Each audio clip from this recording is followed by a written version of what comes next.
I mean, so that's it. That's all. Like what we got this whole episode, that's all we was gonna get. What we got is what we was gonna get. Like nothing more, nothing less.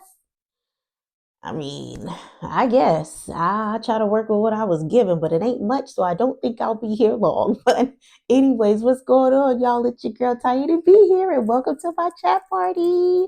I'm so glad you guys could join me to hear my little thoughts, my little opinions on the Real Housewives of Beverly Hills. To those of you guys who are just taking time out of your day to spend with me, I appreciate you so much from the bottom of my heart. If you show up for a little bit, a lot of it, fashionably late, fashionably early, whatever it is, I thank you so much. If you will decide to become part of my guest list and increase it, thank you because, you know, it likes increasing when it can. I mean, I'm so grateful for what I have. Go ahead and hit that button. It ain't gonna hurt nothing, y'all, if you subscribe. I mean, ain't nothing bad happening over here. Okay, the party is lit and we have a good time. It's good vibes, good energy, good authenticity. Okay, you don't get better than that. All right. For those of you who will hit the like, who will get on my dance floor in the comments and share your thoughts, I truly appreciate you guys. So I'm going to go ahead and get into it so I can get out of your hair.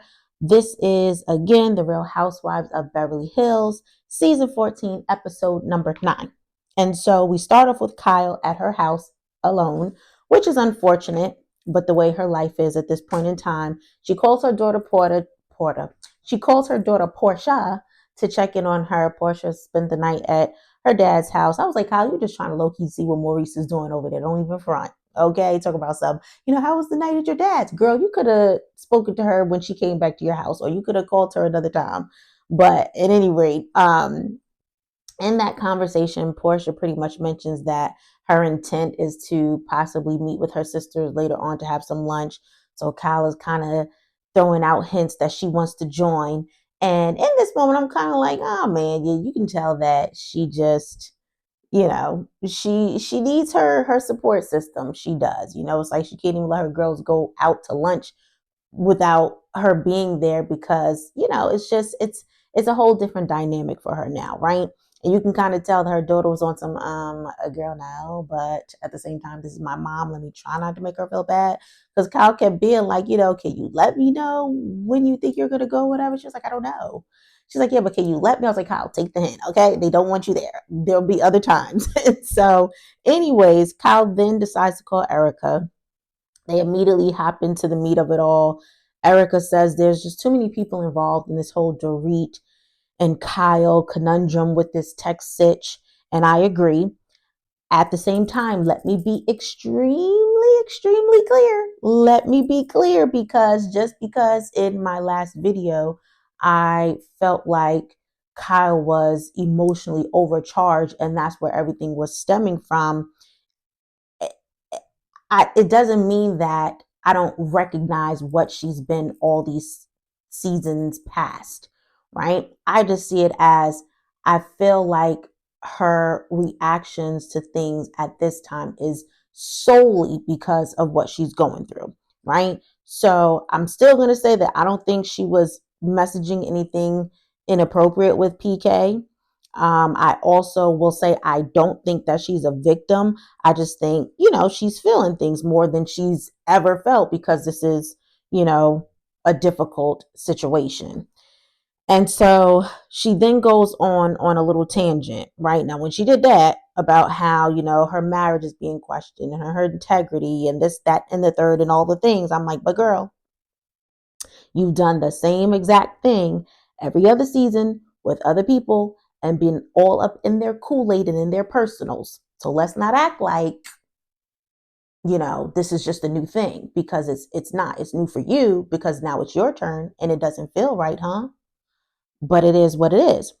And like Erica mentioned, I do feel like this is a matter for Dorit and Kyle to just kind of figure out alone on their own without the interference of everybody else. So now we have Dorit and Bose who end up meeting for drinks. So Bose, as she says, is with her boo, her booski. And she can immediately sense that Dorit's energy is off. And I said, oh, child, we knew this was coming. We knew this was coming. And I thought I knew it was coming. You know what I'm saying? So I should say I knew it was coming. So I thought, because I felt like she was going to hop in. Because remember, we left off with Dorit telling Erica that she feels like Bose hurt her feelings by what was it that Bose did at the house? I don't know if it was just not standing up for her in some type of way, shape, or form. So I'm like, oh boy, it's not even going to be 5 minutes before Bose arrives without Dorit having to get into it. But I was wrong because she actually didn't bring anything up of the sort at all. I was like, oh, okay, all right, well. And so instead, she just pretty much is giving Bose kudos, saying that Bose has become her ride or die in this group in such a short amount of time. And I will say to that, I'm sure a lot of people think that's sweet and stuff, and that's all well and good. I still personally feel like they don't know each other like that. And listen, you can connect to people automatically sometimes, right? That could be a thing. But I'm just curious to see how, I guess, it all plays out. I wonder if Bose will have the opportunity to watch past seasons to learn a little bit more about everybody. I'm still going to stand on that, y'all, because I just I don't know. I just don't get it. I don't really think I understand, like I said, with Bose being as intelligent as she is, why she just didn't give everybody a fair shake. I've been saying that and I'm gonna keep saying that. Maybe it's the real deal, Holyfield. Maybe she's entered into Dorit's life at a time where Dorit has learned lessons and will know how to move better with people and treat them better. And that'd be great if she does, but we'll see. And so Bose says Kyle keeps lying about things as it relates to Dorit and PK. This is in her confessional, like the depth of the actual text message and how much she really knew about the PK, about what PK and Dorit were going through, yet she was walking around saying or making it seem like she really didn't know. Um, and that definitely was not and is not a good look for Kyle. I will admit that for sure. And so Dorit says to Bose that she didn't know that there would be a separation with PK until he mentioned it the day that he did, which apparently was with his sponsor present. And I'm like, now, PK, what kind of mess is that? After all these years that you've been with this lady, and this is supposed to be your ride or die, somebody you were rocking with, your best friend, your confidant, your lover, the apple of your eye, all the things, like, why would you do it that way? Like, didn't you owe her a little bit more decency and respect than to do it like that? And especially, so you have someone else as your mouthpiece, and then especially with someone else present, like that definitely was a one-on-one moment in my opinion. So I thought that was kind of messed up that he would do things that way. And so we fast forward. Now we have Garcelle and Sutton who are FaceTiming, and Garcelle plans to have the girls over the next day to see her beautiful beach home. However, Kyle, she said, wants to have a dinner with only her, Sutton, and Erica, which they think is strange considering they'll all be together the next day. Like, why do we have to link up with you tonight when we're going to see you tomorrow? Like, what's that about? And why is it just us and not everybody? So they're pretty much calling BS on what Kyle is trying to do because they feel like it's a preemptive, protect herself kind of a moment. Like she's pretty much, lining her ducks up in a row and making sure she's playing her cards right going into this whole beach house situation. Now, Kyle will go ahead and get to the day of the beach party. The evening. Whoa. Of them meeting up for the dinner that Kyle wanted to meet up for. So Kyle and Garcelle arrive first. They hop into the text of it all. Y'all, can I just fast forward and then rewind and bring it back? When I fast forward and say, I was so glad when this text thing ended at the end. I was like, thank you, Jesus. My God. Won't he do it? Yes, he will. If you pray hard enough, if you keep the faith, he will do it. And it is done. But I know we got to backtrack and get to that point. So bringing it back. So Kyle was implying that she didn't care for Garcelle sharing the text with Bose because she was like, you don't even know her like that. But yet Garcelle was like, Kyle, you made it public information pretty much when you read it out loud to me, Sutton, and Erica, and did. And I don't even recall furthermore, Kyle throwing in there to the ladies, oh, please don't say anything. Like, you didn't even, what was the big deal? So I'm like, okay, Kyle, you can't really go with that. Um, and I'm also with Garcelle when she tells Kyle that she could have just addressed that whole touchy part of the text, the part that says, I've never said anything and I never will, simply by saying, Dorit, I've talked some smack about you and PK has too, but we just weren't in a good space or whatever, however you wanted to dress it up. Yet and still, Kyle adamantly denies that she hasn't said anything about Dorit. I still can't get with that. I'm just going to add this to just the many untruths that the ladies think that Kyle tells and that Kyle has told. And so production rolls back contradicting footage of Kyle getting caught up in some untruths, while Garcelle mentions cohesively in her confessional that Kyle just keeps on telling lies. Okay? When the evidence is there, you can't dispute it. Okay? It just is what it is. There's no getting around that. So we get some sharp footage of Kyle even stating 3 times in other people's situations that they're going to have to be open and honest and address the issues to the group, which clearly is not what she did, right? But I'm still going to say, to her slight defense, it's a different time for her, though. It is a different time. It's not your average everyday walk in the park stroll of life right now. So that's the only slack that I'm cutting her. Had it not been her situation and her and Mauricio were doing well and things went up and up, then I totally like, Kyle, you have no legs to stand on. And again, it's probably going to be an unpopular opinion. People don't give a hot damn about Kyle and what she's going through, but it's just the reality, right? I just feel like that's what she's fueling off of. You know what I mean? So, she's just not operating like she usually would because of what she's going through. I feel like a broken record, but it's just so true. So now we have Sutton and Erica who arrive to meet the ladies, and I loved Erica's outfit. Super, super cute. Absolutely loved her boots. Oh my gosh, like just chef's kiss.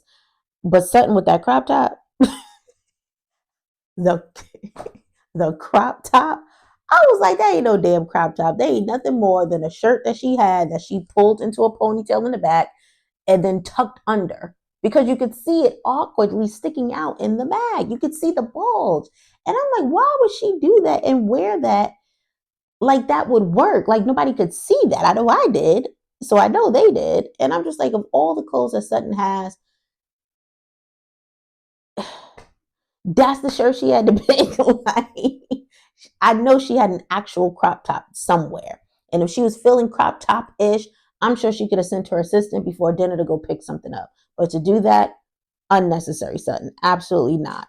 And so Sutton gets to the point and asks why they're there. Kyle starts by apologizing for how she left.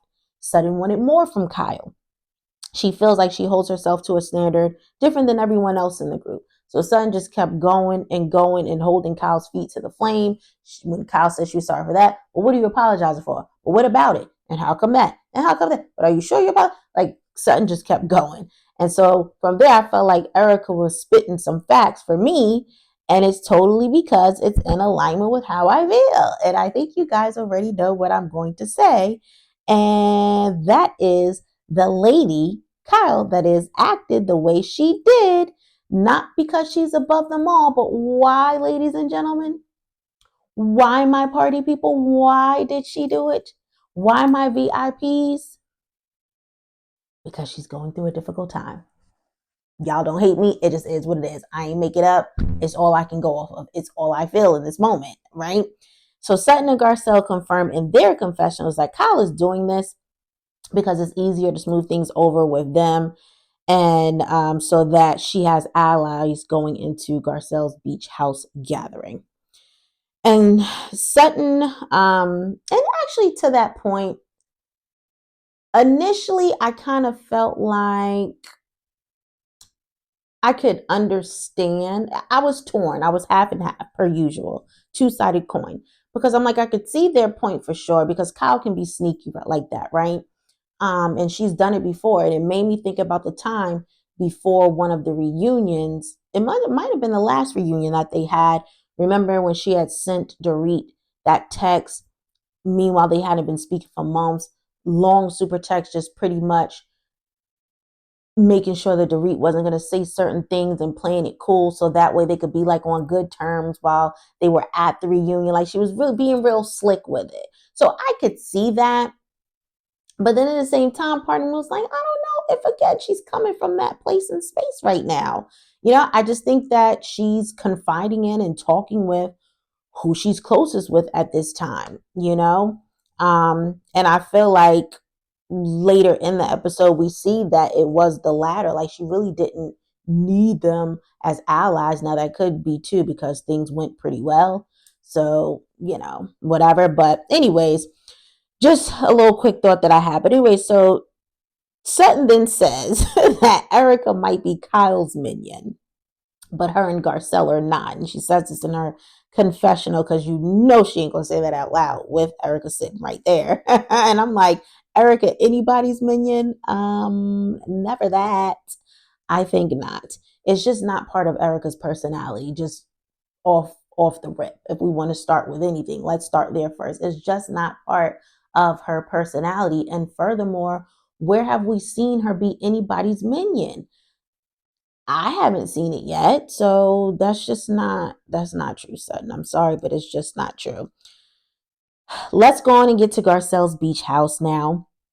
And I love the picture that they showed of Garcelle and her sons and her grandson.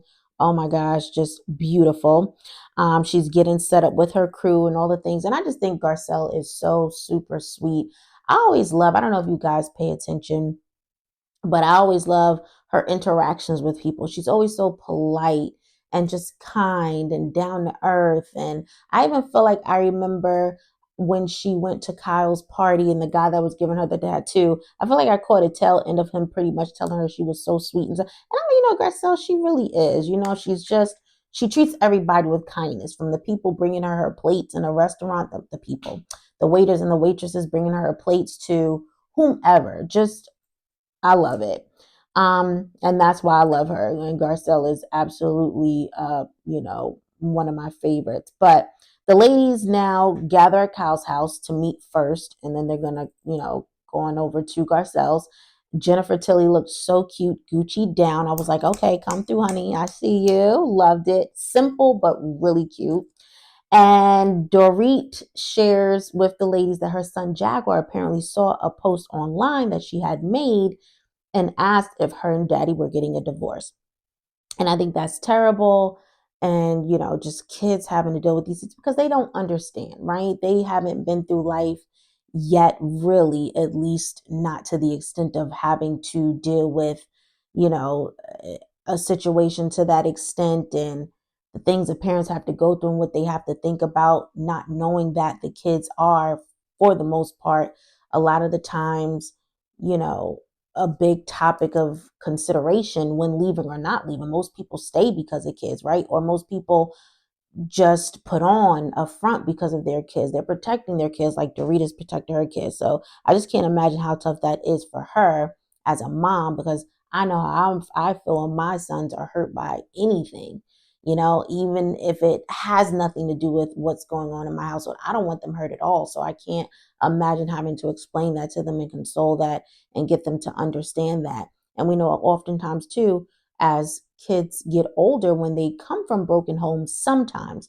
that kind of follows them, right? Or they have unresolved issues from that. So hopefully it'll all work out well. And I can see them being great co-parents for their kids because they love those kids so much.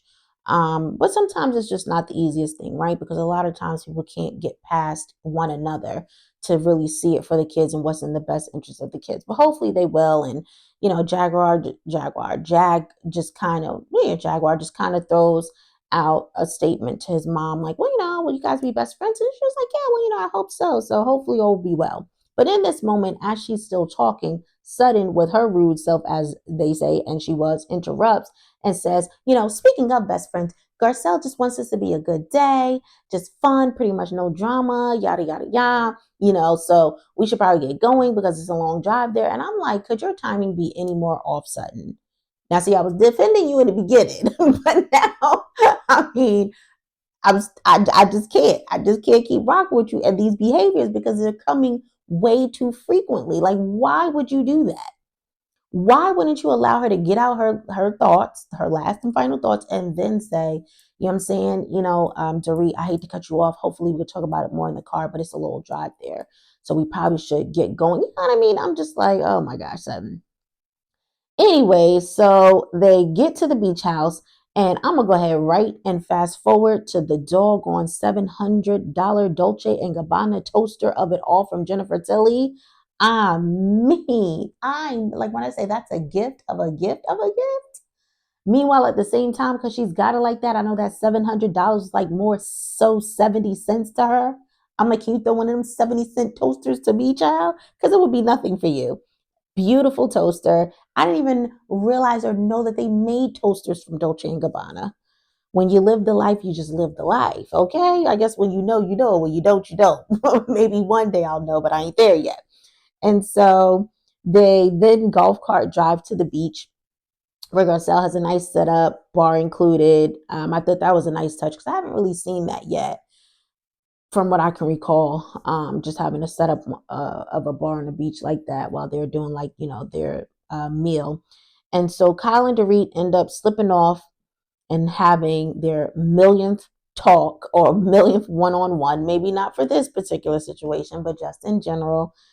So I'm like, oh, here we go. And Dorit pretty much gets to the point, and I'm going to say, long story short, I feel her in everything she had to say, and I'm glad that Kyle was receptive to it because Dorit was absolutely right. She pretty much was just telling her, just when you're in these kind of situations, like, if you saw me as your good friend, like, was I your good friend? Do you want to move on? Do you not? Because if we're going to be doing this, then you got to know where you stand. And if you going to stand, then you're going to stand with me,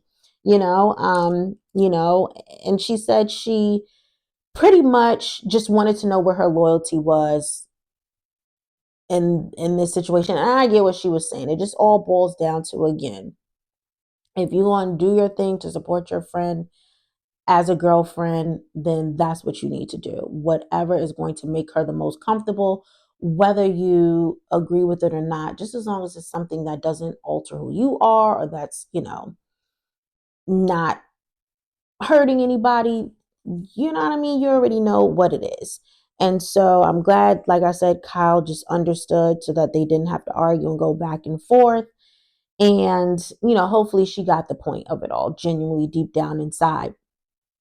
Now, Kyle is still honing in on the notion that her and PK have never talked ill about Dorit. And I'm like, gosh. I mean, I guess, Kyle, I'm still going to say that's a no for me. I don't see how y'all have not talked about Dorit, but okay.